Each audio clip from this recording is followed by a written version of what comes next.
दोस्तों नमस्कार। आप सभी को बहुत बहुत शुभकामनाएं इंदिरा एकादशी की। जैसा कि आप सभी को पता है 10 तारीख इंदिरा एकादशी का दिन मनाया जा रहा है। अश्विन मास के कृष्ण पक्ष की एकादशी तिथि को इंदिरा एकादशी का व्रत रखा जाता है। अन्य एकादशियों की तरह ये एकादशी भी भगवान विष्णु को ही समर्पित है। इंदिरा एकादशी पितृपक्ष में पड़ती है, इसलिए इसका महत्व और भी बढ़ जाता है।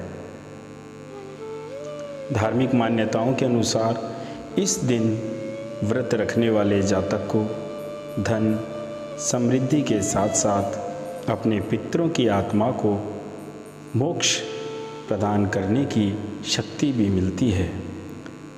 दोस्तों बात करें इसके टाइम की तो इंदिरा एकादशी 10 अक्टूबर मंगलवार अश्विन कृष्ण पक्ष एकादशी को मनाई जाएगी। प्रारंभ 9 अक्टूबर सोमवार रात्रि 12:30 बजे से और समाप्त 10 अक्टूबर मंगलवार 3:08 दोपहर पर हो जाएगी। दोस्तों हमारी शुभकामना है कि आपका यह व्रत सफल हो और आपके मन की हर इच्छा भगवान विष्णु पूरी करें। अब हम बात करते हैं कि एकादशी की पूजा में कौन कौन सी सामग्री आप लोगों को चाहिए होती है। तो सनातन व्रतों में विशेष एकादशी पर भगवान विष्णु की पूजा का विधान होता है। इस दिन संपूर्ण विधि और उचित सामग्री के साथ पूजा करना अत्यंत फलदायक होता है। पूजा की सामग्री की अगर बात करें तो जैसे चौकी, पीला वस्त्र, गंगा जल, भगवान विष्णु की प्रतिमा, गणेश जी की प्रतिमा, अक्षत, जल का पात्र, पुष्प माला, मौली या कलावा, जनेऊ, धूप, दीप, हल्दी, कुमकुम, चंदन, अगरबत्ती, तुलसी दल, पंचामृत का सामान जिसमें दूध, दही, घी, शहद और मिश्री या भूरे को आप मिश्रित कर सकते हैं, मिष्ठान, ऋतुफल और घर में बनाया गया नैवेद्य जो भी अपनी भावना के अनुसार आपने उस परमात्मा के लिए बनाया हो। गणेश जी की प्रतिमा के स्थान पर एक सुपारी पर मौली लपेटकर इस गणेश जी के रूप में पूजा की जाती है, उनको विराजमान किया जाता है।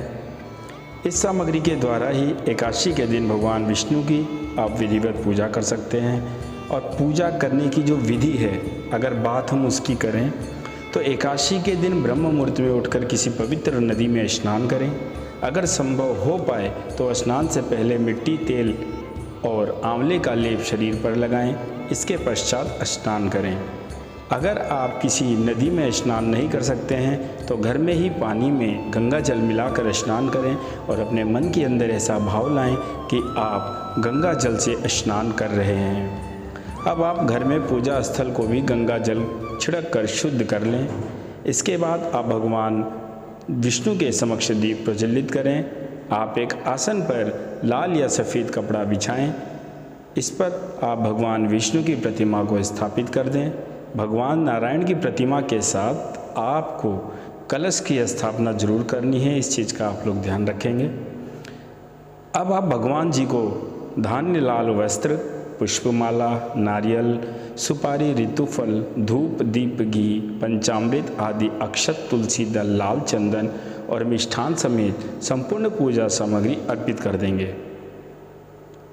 आप एकादशी कथा का श्रवण करें और उसके बाद भगवान विष्णु और माता एकादशी की आरती करें। इसके बाद लास्ट में आपने आरती के बाद प्रसाद वितरित कर स्वयं फलाहार ग्रहण करना है और अगले दिन विधि विधान से पूजन और ब्राह्मणों को दान दक्षिणा देने के बाद ही व्रत का पारण करें। दोस्तों इसमें हमने जो भी आप लोगों को पूजन सामग्री बताई है वह सारी चीज़ें आवश्यक है, किंतु अगर आपके पास कुछ नहीं भी है तो मन में बिल्कुल भी आप लोगों को कुछ छोटापन का भाव बिल्कुल नहीं लाना, क्योंकि भगवान नारायण प्रभु हमारे जो भगवान विष्णु हैं वो चाहे किसी भी रूप में आए, भगत के वश में है भगवान। अगर आपके पास भाव है सच्चे मन से, अगर आप पूजा नहीं भी कर पा रहे हैं, अगर सच्चे मन से पश्चाताप कर रहे हैं, प्रभु को याद कर रहे हैं, उनका नाम का जाप कर रहे हैं, अपने सुख दुख में उनको स्मरण कर रहे हैं, तो प्रभु को आपकी यह पूजा भी अवश्य ही स्वीकार होती है। बस जो भी करें मन से करें, क्योंकि मन से किए गया जाप कभी भी विफल नहीं होता है। और दोस्तों इस चीज़ का ध्यान रखें कि एकादशी भगवान विष्णु को समर्पित है। इस एकादशी पर भगवान विष्णु को प्रसन्न करने के लिए, उनका आशीर्वाद पाने के लिए कुछ विशेष मंत्रों का आप जाप भी कर सकते हैं। जो भी मंत्र आपके पास हों, उनमें से कोई भी एक मंत्र आप विष्णु भगवान के लिए पढ़ सकते हैं।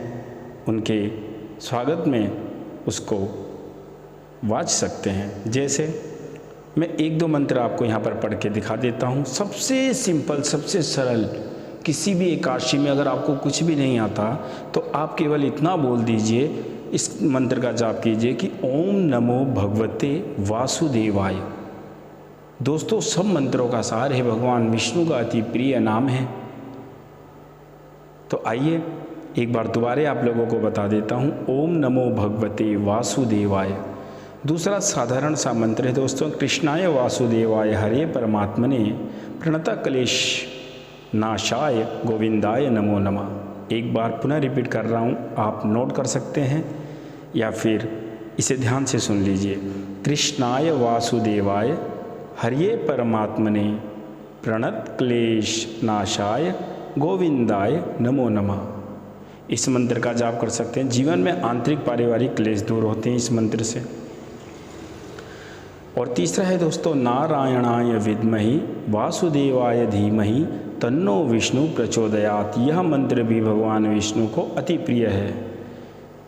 एक बार पुनः आप लोगों को बता देता हूँ, नारायणाय विद्महि वासुदेवाय धीमहि तन्नो विष्णु प्रचोदयात्। और दोस्तों चौथा मंत्र है, आप लोगों ने अक्सर सुना होगा, शांताकारं भुजगशयनं पद्मनाभं सुरेशं विश्वधारं गगनसदृशं मेघवर्णं शुभांगं लक्ष्मीकांतं कमलनयनं योगिविद्यानगम्यं वंदे विष्णु भवहरं सर्वलोकैकनाथम।